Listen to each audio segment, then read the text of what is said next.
Hey everybody, Tom Westerholm here, sports producer at MassLive.com. I'm with Jay King, Boston Celtics reporter. And Jay, really interesting couple of days here for the Celtics.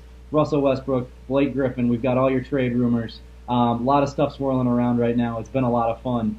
The question that we want to talk about today, if in a hypothetical situation where the Celtics could acquire Russell Westbrook or Blake Griffin, who would you rather have?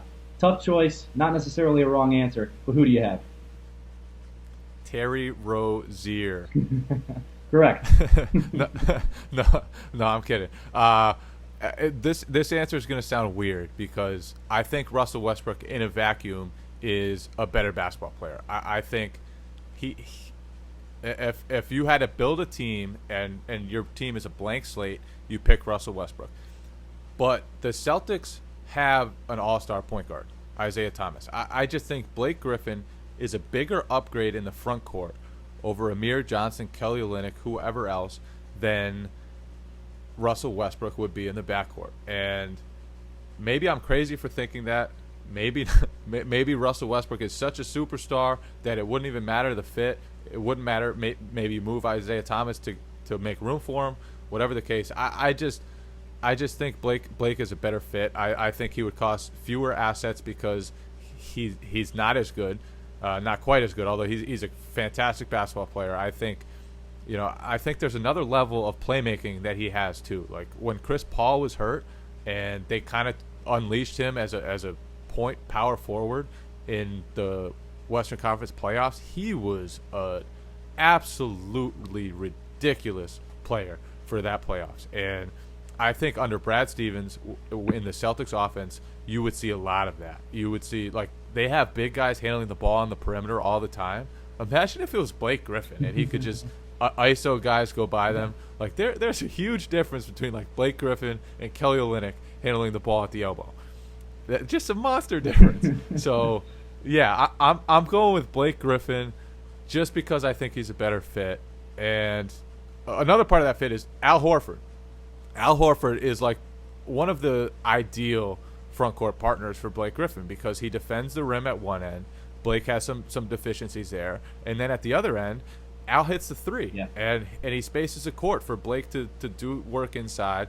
And Blake, obviously, he's not a stretch power forward. He's not somebody who's going to hit threes. So, ideally, he's with a guy who can, and Horford can do that. So, I mean, obviously, you can't go wrong there. But I'm going Blake. It was a tough call, but I think I'd go Blake.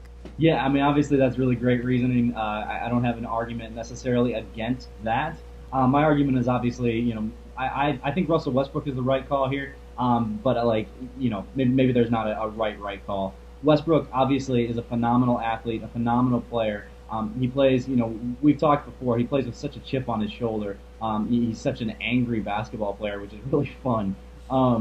I think I would go with him because of what the Celtics are trying to build at this point. They're trying to build a contender. They're not trying to build like like a really good team. And in today's NBA, a contender.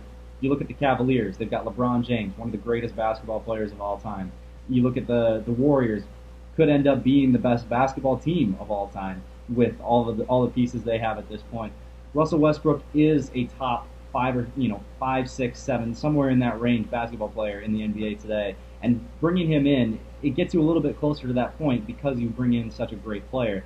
If you bring him in, obviously, like you said, there's fit issues, there's question marks. But when you have Brad Stevens and you have somebody who's demonstrated that he can bring out the best in players, if he can bring out more from Russell Westbrook, that's pretty insane, frankly.